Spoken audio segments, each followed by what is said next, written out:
बसन यान्ति पिता तबारुडा सुस्वप्न निर्विरोध सुस्वप्न मुपदायक बालन रापिभूतानां बालानां संस्कारकं युवराजको आयु 120 वर्ष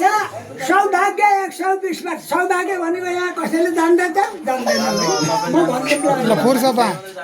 सौभाग्य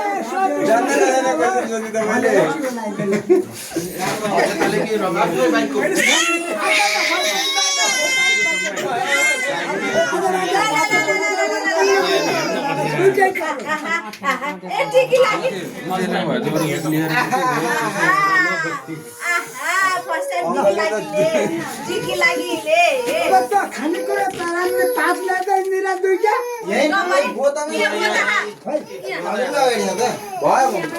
खोइ त्यसो खानेकुरा खोइ चम्चाले चढाइदिनु चम्चाले पहिले यहाँ गाईलाई राखिदिएले गोगिरास भनेको